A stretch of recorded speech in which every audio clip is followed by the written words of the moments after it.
अच्छा, प्राइस पहुँचने से पहले अगर आपको रेजिस्टेंस सपोर्ट अगर दिखाई दे और वहाँ पे आपको एंट्री के साथ जगह मिल जाए और प्राइस एक्शन भी पूरा फुलफिल हो जाए, तो कैसा रहेगा? सीधा इंडिकेटर सेक्शन में आएँगे। यहाँ पर हम लिखेंगे सपोर्ट एंड रेजिस्टेंस। यहाँ पर देखिए, ये जो है ना, ये वाला power channel, support and resistance power channel by chart prime, हम इसको अपने चार्ट पे लगा लेंगे। और जैसे आप इसको चार्ट पे लगाते हैं, अब देखिए करंट मार्केट में ये आपको पूरी दुनिया दिखा देता है। कैसे? एक एक चीज अब आप देख पा रहे हैं। ध्यान से देखिए, ये चार्ट लगाते ही ये मार्केट में आपका यहाँ पे रेजिस्टेंस भी दिखा रहा है, साथ में यहाँ पे आपको सपोर्ट भी दिखा रहा है कि किस तरीके से मार्केट सपोर्ट लेके काम करता हुआ आगे की ओर बढ़ रहा है। अब इसके सेटिंग्स में हम जाएंगे। सेटिंग्स भी बड़ा इसका बहुत शानदार सेटिंग है। ये बाय डिफॉल्ट 130 बना हुआ है, तो मैं आपसे कहूंगा कि आप चाहे तो इसको घटाइए, आप चाहे इसको बढ़ाइए, आपकी मर्जी है, कोई दिक्कत नहीं है। ये आपकी मर्जी, आप इसको बढ़ा भी सकते हैं, आप इसको घटा भी सकते हैं। कौन सा? 130 को। ठीक है, फिलहाल हम जैसा इसमें लिखा हुआ है, जैसा पड़ा हुआ है, हम इसको वैसे ही रखने वाले, इसमें हम कोई फेरबदल नहीं करने वाले। अब यहाँ पे एक एक चीज को थोड़ा ध्यान से अगर देखते हैं, तो यहाँ पे आपको सेल पावर भी दिखाई दे रहा है। सेल पावर का यहाँ पे क्या अर्थ है? यहाँ पे सेल पावर का अर्थ है कि समय के साथ जैसे जैसे ये नीचे आता गया, तो इसका पावर बढ़ता गया क्रमशः। मतलब ये रेजिस्टेंस और ज्यादा पावरफुल होता गया। और यहां पर आप अगर बाय पावर देखते हैं, तो यहाँ पे 56 लिखा हुआ है। 56 का मतलब है फिलहाल मौजूदा समय में इसका जो स्ट्रांगनेस है वो ठीक है, ठीक ठाक है। ऐसा नहीं कि बहुत खराब है, ऐसा नहीं कि बहुत ज्यादा शानदार है। लेकिन क्या सिर्फ इतने से डेटा को देख के हम एंट्री के बारे में प्लान कर सकते हैं? नहीं। तो हमें और किन सब चीजों की आवश्यकता है, मैं आपको बताता हूं। इसके लिए सबसे पहले हम यहां पर चलेंगे। बड़ा जरूरी है यहाँ पे ईएमए का इस्तेमाल करना। ठीक है, यहाँ पे हम ईएमए का इस्तेमाल कर देंगे।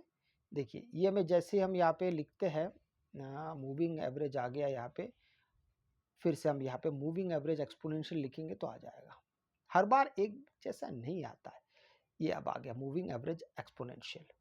ये जैसे आ गया तो बाय डिफॉल्ट ये 9 होता है, हमें चाहिए 10। बाय डिफॉल्ट ये 9 होता है, आप इसको 10 के साथ इस्तेमाल करिए बस।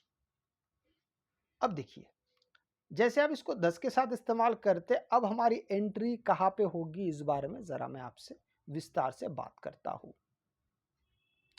ध्यान से देखिए, अब इसको आप दोनों तरीके से लिख सकते हैं। 3 नंबर है, एक 9, एक 10, एक 11। ये तीनों नंबर आपके लिए समय समय के साथ, आप इस तीनों नंबर के साथ प्रैक्टिस करेंगे तो आपके लिए तीनों नंबर अच्छा काम करेगा। जैसे फिलहाल हमने 10 लिया है, 9 नंबर को अगर आप करके देखना चाहते हैं, तो ये सिर्फ प्रैक्टिस हेतु मैं आपसे बात कर रहा हूं। जैसे 9 नंबर लेते हैं, तो 9 नंबर भी आपके लिए अच्छा काम करेगा। लेकिन यहाँ पे 9 नंबर में भी जो जो सारी चीजों का प्रॉब्लम आएगा, वो भी मैं आपके साथ शेयर करता हुआ चलूंगा। तो अभी आप उसको थोड़ा सा ध्यान से सुनिएगा। चलिए, फिलहाल 9 नंबर लेके पहले बात करते हैं, फिर 10 और फिर 11 के बारे में मैं आपसे बात करूंगा। 9 नंबर का सबसे अच्छा ये होता है कि आपको ये एंट्री बहुत जल्दी दिला देता है। 9 जो होता है ईएमए। अब एंट्री की पद्धति एक बार जान लेते हैं। एंट्री की पद्धति ये बिल्कुल नहीं होगा कि मार्केट जहां जाके टच करेगा वो आपके लिए रेजिस्टेंस का काम करेगा, या ये जो डिजाइन आपको दिखाई दे रहा है, ये जो डायमंड बन रहा है, ये डायमंड जहां पे उत्पन्न होगा वहां पे आप यहाँ पे एंट्री के बारे में प्लान करेंगे? नहीं।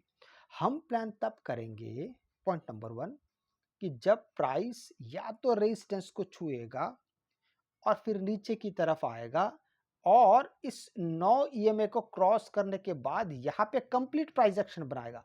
अब कंप्लीट प्राइस एक्शन क्या है? एक कैंडल के नीचे दूसरे कैंडल का क्लोज होना, सेम कलर का। जैसे यहाँ पे मार्केट नीचे की तरफ आ रहा है, तो यहाँ पे एक रेड कैंडल बनता है और उसके नीचे फिर और एक, पहले तो बीच में एक ग्रीन कैंडल बना, उससे फर्क नहीं पड़ता, ये इनसाइड कैंडल है, और फिर यहाँ से फिर और एक रेड कैंडल बना, तो आपकी एंट्री यहाँ पे होगी। Stop loss very important, stop loss होगा आपका लास्ट स्विंग। इस लास्ट स्विंग में ये वाला कैंडल अब नहीं आएगा, जहां से मार्केट रिवर्स कर रहा है वो हमारे लिए स्टॉप लॉस कहलाएगा। अब देखिए आपका स्टॉप लॉस है, अब मार्केट यहां से मान के चले कि यहां से अगर रिवर्स भी होता है तो बड़ी चिंता की बात नहीं है।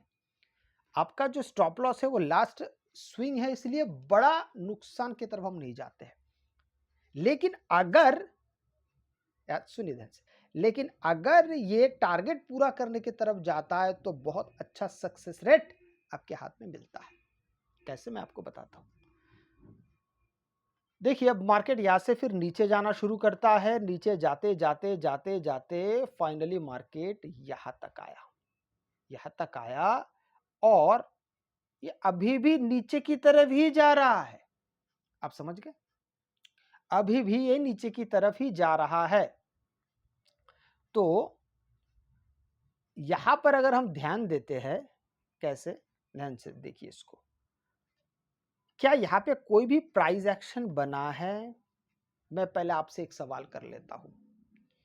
एग्जिट का, पुट साइड में अगर आप एंट्री करके रहे होंगे तो एग्जिट का या कॉल साइड में कोई भी आपको यहाँ पे सेटअप दिख रहा है कि जहां से कॉल साइड की तरफ एंट्री किया जा सकता है? मैं 5 सेकंड रुकता हूं, फिर आप यहाँ पे देख लीजिए। 5, 4, 3, 2, 1। नहीं, यहाँ पे कोई भी ऐसा सेटअप नहीं है जिसमें कॉल साइड की तरफ एंट्री की जा सकती है। क्यों? एक एक करके ध्यान दीजिए। अब आपका ध्यान तो इन ग्रीन कैंडल्स की तरफ गया होगा, अरे इतने सारे ग्रीन कैंडल से ऐसा कैसा नहीं जा सकता। देखिए ईएमए के ऊपर एक कैंडल ऊपर गया, फिर एक कैंडल नीचे बना, फिर दूसरा कैंडल उसके नीचे बना, मतलब फर्स्ट कैंडल के हाई के नीचे है, हाई के ऊपर जाना पड़ेगा तब प्राइस एक्शन बनेगा। अब नहीं बना है, फिर मार्केट नीचे चला गया, फिर एक ग्रीन कैंडल, फिर और एक ग्रीन कैंडल, चलिए इसने ईएमए के ऊपर गया, पर अगला कैंडल इसके नीचे बना, हाई के ऊपर नहीं गया, इसका मतलब हमारा प्राइस एक्शन कंप्लीट नहीं हुआ। तो जब तक प्राइस एक्शन कंप्लीट नहीं होता है तब तक आप एंट्री के बारे में नहीं सोच सकते, आपको वेट करना ही होगा। अब धीरे धीरे अब मार्केट यहां से नीचे जा रहा है, नीचे जा रहा है और नीचे चला जाता जाएगा। अब मैं आपको एक बात इस इंडिकेटर के बारे में बता देता हूं। अगर आप 130 इसका लेंथ है, मैं आपको एक बार दिखा देता हूं। इसमें आने वाले कुछ बातों में मैं आपको पहले क्लियर करता हूं कि इसमें क्या क्या हो सकता है। जैसे 130 है, अब यहां पे आप अगर रेंज कम कर देंगे, जैसे मैं आपको थोड़ा कम करके दिखाता हूं, ये 130, इसको मैं 50 करता हूं, ठीक है। अब देखिए 50 करने से क्या होता है, अब आपको समझ में आ रहा 50 करने से क्या हो गया। पहले मार्केट कहा था, यहाँ पे था इंडिकेटर, यहाँ पे बना हुआ था, ये था आपका 130। अब ये वाला देखिए यहाँ पे आ गया, ये हो गया 50 आपका। तो इस तरीके से वो अपने एरिया को एडजस्ट करते हुए चलता है। जितना आप घटाते जाएंगे उतना वो सिकुड़ता जाएगा, जितना आप बढ़ाएंगे वो उतना बड़ा होता जाएगा, ठीक है। अब एक बात को याद रखिएगा कि अभी कौन सा आपके लिए सही होगा, वो समय के साथ आप जितना रियाज करेंगे वो उतना ज्यादा आप उसमें प्रखर बनते जाएंगे। लेकिन कभी कभी ऐसा होता है कि आपको यहाँ पे एंट्री मिली और यहाँ से मार्केट ऊपर जाता है, फिर नीचे भी चला आता है, अगर आप बड़े नंबर को लेते हैं तो कहने का मतलब है इसमें स्टॉप लॉस होता है, स्टॉप लॉस हिट इसमें होता है। पर यहाँ पर एक बात समझने वाली है, अगर मान लीजिए आपने कॉल साइड में एंट्री किया है और आपका हिट हो गया है, एसएल हिट हो गया, तो दोबारा कॉल साइड में एंट्री मत करिए।